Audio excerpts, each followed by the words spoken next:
Setelah terlibat saling lapor yang memanaskan suasana, kemarin dokter detektif yang belakangan namanya mencuat di tengah kontroversi terlihat mendatangi kantor Ikatan Dokter Indonesia atau IDI. Kedatangannya ini bukan tanpa alasan. Ia bermaksud melaporkan dugaan pelanggaran kode etik yang dituduhkan kepada Dr. Richard Lee, salah satu figur publik yang juga dokter kecantikan ternama. Langkah ini ia ambil sebagai upaya untuk memperkuat bukti dalam laporan pencemaran nama baik yang saat ini tengah ditangani oleh Polda.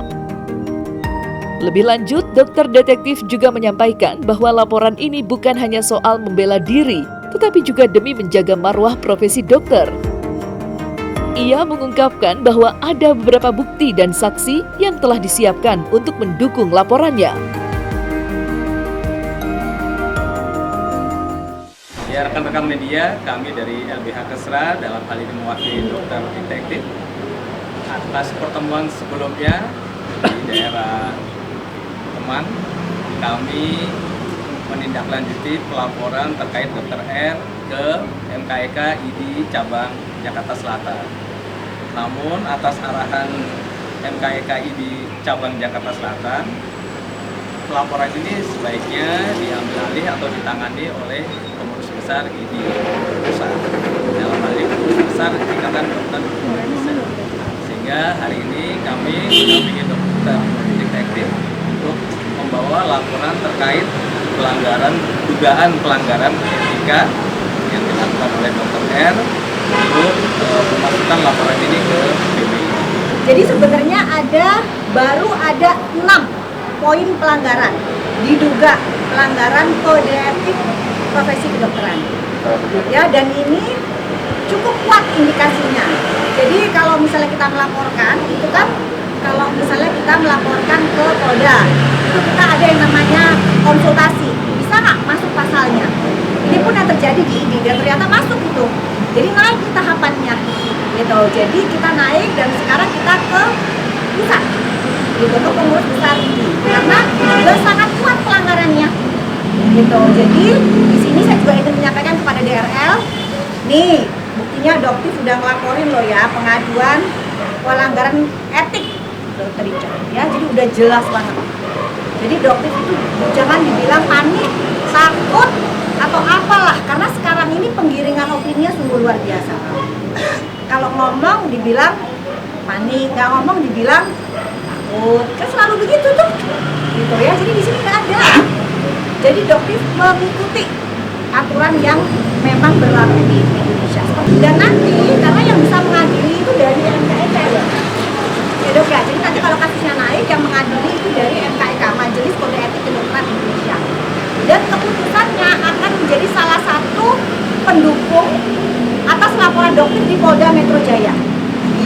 Ya, jadi keputusan dari PHI ini akan menjadi salah satu pendukung yang dokter serahkan ke Polda. Gitu. Ya guys ya. Jadi buat yang nanya gimana kasusnya DRL di Polda, tetap berjalan. Bukti-bukti yang dokter kasih itu sangat banyak.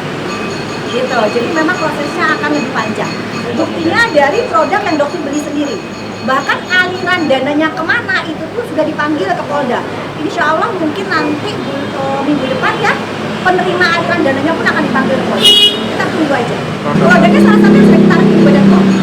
Kenapa tuh produknya? Karena memang produknya banyak mengandung jarum, ya, dan izin edarnya pun tidak ada. Itu hanya salah satu clue aja ya, salah satu clue aja, tapi sebenarnya ada banyak. Gitu ya. Dan juga untuk treatment yang saat ini lagi banyak berkembang di masyarakat tentang stem cell. Jadi hati-hati ya. Jadi stem cell itu aturannya sudah jelas aturannya. Hanya boleh dilakukan di klinik utama, bukan di klinik pratama. Sementara yang dokter lihat di iklan-iklan yang ada itu beliau melakukannya di klinik pratama. Ya, oke, itu clue-nya aja. Ya, jadi diduga memang sangat kuat dugaan pelanggaran kode etik.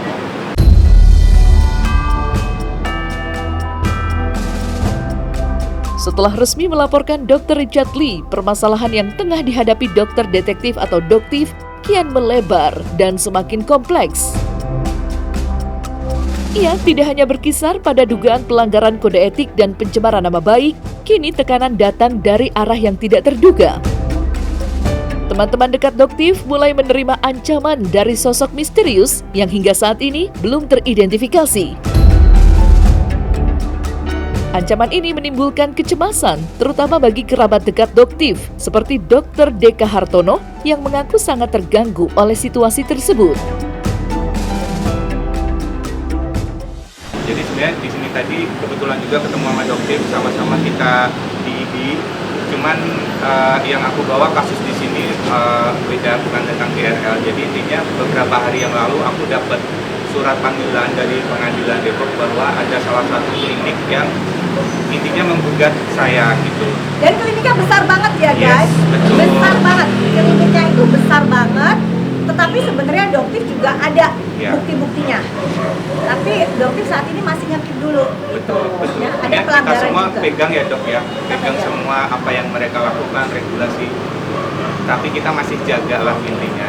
Makanya untuk itu saya tunggu itikat baiknya dari klinik besar tersebut untuk ya lebih baik bermusyawarah lah daripada ini nanti bakal Akan panjang. jadi bola besar ya, sangat Iya. besar sekali ya. Jadi Doktif di sini nggak pengen banyak cari musuh sebenarnya, Yes. ya. Tapi jangan juga istilahnya mengkriminalisasi sesama dokter, Yes. gitu. Ya kalau memang nggak salah ya jangan dicari-cari juga kesalahannya, gitu. Karena ini sekarang arahnya ke situ. Karena mereka nggak bisa mencari kesalahannya Doktif, kesalahan Dokter Deka, mereka cari-cari gimana caranya. Ya nggak juga gitu. Ya intinya sebenarnya udah sangat mengganggu ya di kehidupan, karena kita sebenarnya kan pengennya tenang-tenang, hidup damai, yang penting bekerja sama keluarga. Cuman dengan kasus ini kan otomatis saya jadi terganggu ya, baik kehidupan secara bekerja ataupun kehidupan pribadi saya.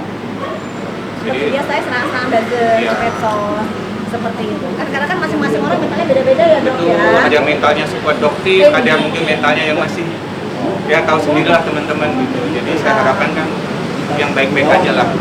Kita kan semua sebenarnya keluarga ya. Untuk teman-teman yang merasa agak-agak terganggu bisnisnya karena Doktif ya, mungkin siapapun jangan melakukan serangan ke teman-teman Doktif ya, karena salah satunya Dokter Deka juga sudah mulai merasakan serangan-serangan itu ya Dok ya.